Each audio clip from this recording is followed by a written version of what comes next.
Hello everyone. In this video we are going to study the second poem of class 12 English, an elementary school classroom in a slum. अभी slum का मतलब होता है झुग्गी झोपड़ी, शहर का वो हिस्सा जहाँ पर ज़्यादातर कच्चे हाउस होते हैं और खूब सारी गंदगी पसरी होती है। तो उन्हीं में से एक जगहों पर यहाँ एक स्कूल है, एक एलिमेंट्री मतलब बच्चों का स्कूल है। वहाँ के क्लासरूम का चित्रण इस कविता में किया जा रहा है। शुरुआत करते हैं पोएट के बारे में। Stephen Spender was an English poet and an essayist.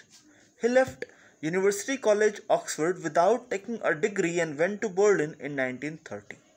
Spender took a keen interest in politics and declared himself to be a socialist and pacifist. Books by Spender include Poems of Dedication, The Age of Being, The Creative Element, The Struggle of the Modern, and an autobiography, World Within World. An elementary school classroom in a slum, he has concentrated on the theme of social injustice and class inequalities.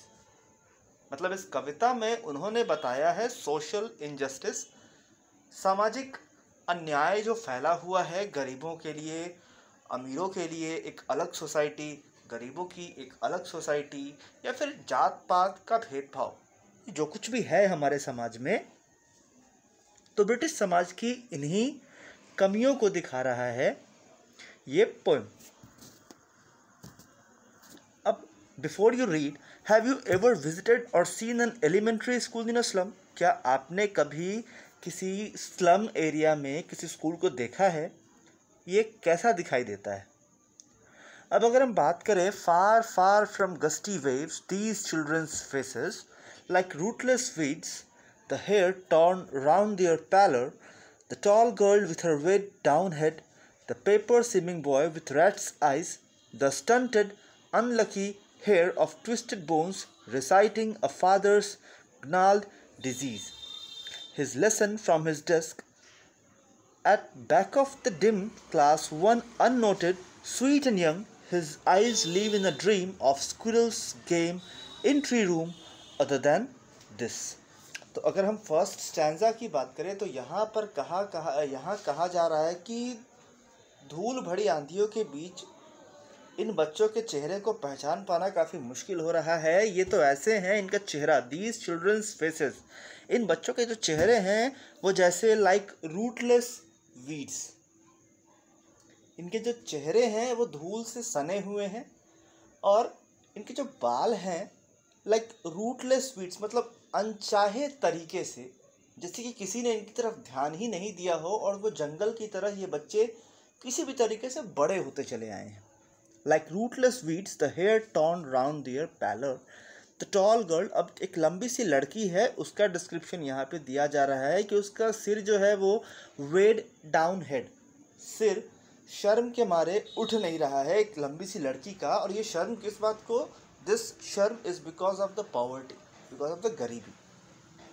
The paper seeming boy with rat's eyes, एक लड़के का भी यहाँ पे description है जो कि paper की तरह पतला दुबला है, पेपर की तरह दिखने वाला, उसकी आंखें चूहे सी हैं।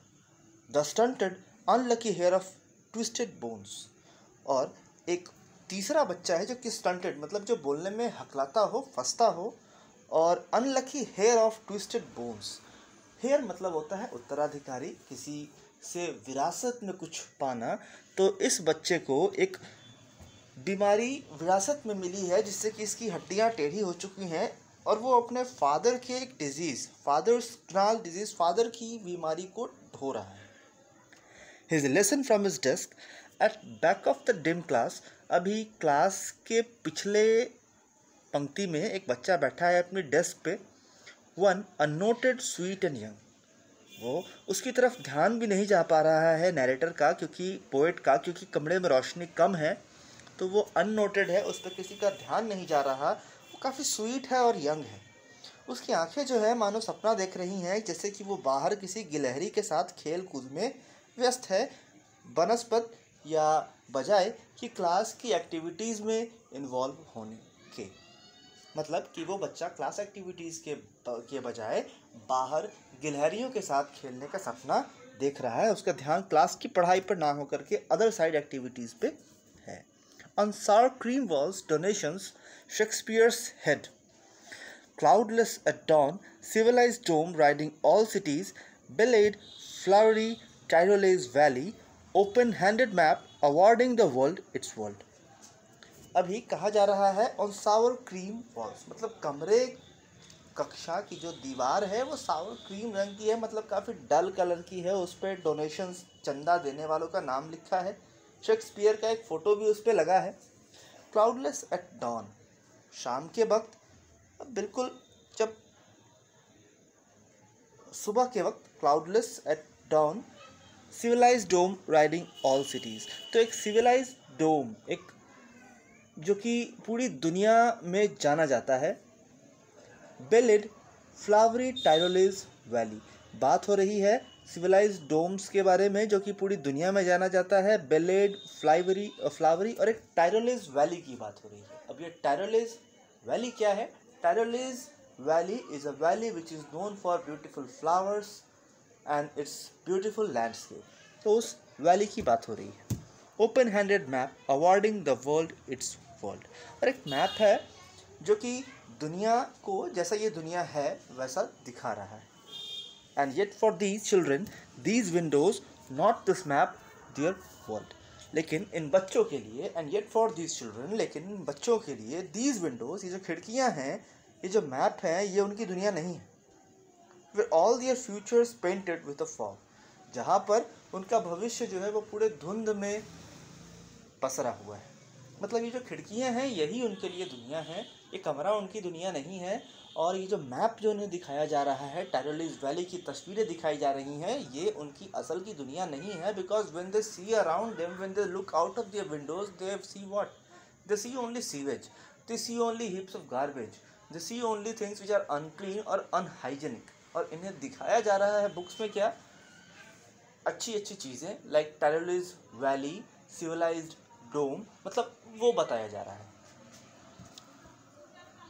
अब नेक्स्ट स्टैंजा की बात करें। A narrow street sealed in with a lead sky. अभी जो उस जगह पे जो रहते हैं वो है क्या?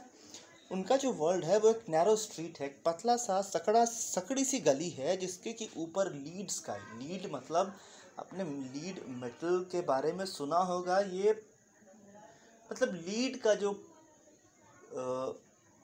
लीड्स है, इनका पूरा का पूरा एटमॉस्फेयर, पूरा आसमान लीड के धुओं से भरा पड़ा है। Far far from rivers, capes and star of words, और इनके आसपास कोई नदी नहीं है, जैसा कि उनकी पिक्चर्स में बताया जा रहा है। रिवर्स की पिक्चर्स हैं, केप्स के पिक्चर हैं, स्टार्स ऑफ वर्ड्स, तस्वीरों में तारे दिखाए जा रहे हैं। तो इन सब का इन बच्चों के लाइफ में कोई रिलेशन नहीं है, ये इन सब चीज़ों से काफ़ी दूर है। इनकी जो दुनिया है वो लीड स्काई। लीड स्काई का मतलब है, फिर से बता दूं, लीड स्काई मीन्स धूल, लीड के गुब्बार से भरा हुआ आसमान। श्योरली शेक्सपियर इज विकेड, उनके लिए शेक्सपियर तो एक दुष्ट इंसान है। Shakespeare is wicked, the map a bad example, और जो मैप है वो भी एक बैड एग्जाम्पल है उनके लिए। With ships and sun and love tempting them to steal for lives that slyly turn in the cramped holes from fog to endless night।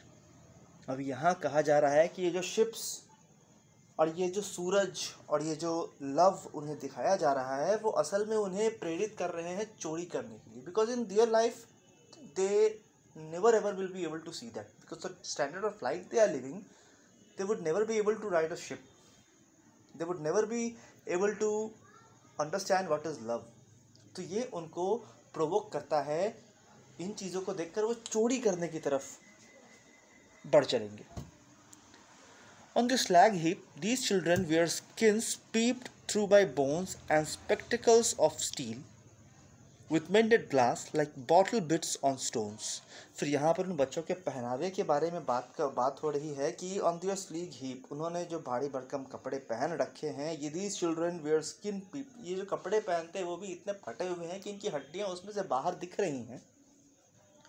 और इनके जो चश्मे हैं वो भी स्टील के और मेंडेड ग्लास, मतलब स्टील का चश्मा इन्होंने पहन रखा है with मेंडेड glass like bottle beads on stones. जैसा कि आप लोगों ने कोल्ड ड्रिंक्स का बॉटल देखा होगा, उसकी शीशी की तरह इनके चश्मे हैं। All of their time and space a foggy slum, इनकी जो दुनिया है, इनका सारा समय और इनकी सारी दुनिया सिर्फ यही फॉगी स्लम है, यही झुग्गी झोपड़ी है। So blot their maps with slums as big as doom. तो पोएट कह रहा है कि मैप्स को, वो जो डूम, जो बड़े बड़े महल दिखा रहा है मैप्स में, उसके बजाय इस स्लम को भी जगह मिलनी चाहिए, तभी ये खुद को आउटसाइड वर्ल्ड से जोड़ पाएंगे। Unless governor, inspector, visitor, these map becomes their window and these windows that shut upon their lives like catacombs. अभी वो कहता है कि ये जो मैप है वही उनका विंडो है, और ये विंडो अगर बंद कर दिए जाएं तो इनकी लाइफ बिल्कुल कैटाकम्स की तरह हो जाएगी, मतलब ऐसी जगह जहाँ पर लाशों को रखा जाता था। Break O break open till the break the tongue. वो कहता है, पोएट कहता है कि ब्रेक ओ ब्रेक, तोड़ डालो, इन मैप्स को हटा डालो, इन खिड़कियों, इन बंदिशों को हटा दो, नहीं तो ये पूरे शहर में उत्पात मचाएंगे। Means if they are not properly educated, if they are not avoided of this discrimination, then they would be something which we can not expect for, they can be criminals. ये इन्हें अगर लालच दिया जाएगा, इन्हें सही ढंग की शिक्षा नहीं दी जाएगी, तो आखिरकार ये कुछ अनवांटेड चीज़ें ही करेंगे, ये पूरी शहर को तबाह करेंगे। And show the children to green fields and make their world. और इन बच्चों को हरे भरे खेत की तरफ ले जाओ, इन्हें इनकी दुनिया बनाने का मौका दो। Run azure on gold sands and let their tongues run naked into books. The white and green lives upon history, theirs whose language is the sun. अभी पोएट कहता है कि हिस्ट्री उनकी होती है जो सूरज की भाषा समझते हैं, ना कि जो बुक्स के वर्ड्स को समझ ले। सिर्फ बुक्स को पढ़ लेने से कोई महान नहीं हो जाता, सिर्फ बुक्स को पढ़ लेने से कोई जानकार नहीं हो जाता, उसे दुनिया की समझ होनी चाहिए। तो पोएट कह रहे हैं कि इन बच्चों को छोड़ दो हरे बड़े खेत के मैदानों में, जहाँ पर ये जाकर अपनी दुनिया बनाएंगे, और इन्हें छोड़ दो मिट्टी पे, जहाँ पर दौड़कर इन गोल्डन सैंड्स पे इन्हें छोड़ दो, मतलब अल्फ़ाबेट्स के बीच इन्हें छोड़ दो। ये जैसे समझना चाहते हैं वैसे समझें, लेकिन इनके एजुकेशन पॉलिसी को रिफॉर्म करने की आवश्यकता है, जो स्टीफन स्पेंडर हमें इस पोएम के थ्रू बता रहे हैं। He is trying to drive us towards the problem faced by the people living in the slum and how can we improve their life standards. So that is all for this. That is all about the explanation of this video. If you have any doubts left in your mind, you can ask in the comment box. That is all for today. Thank you.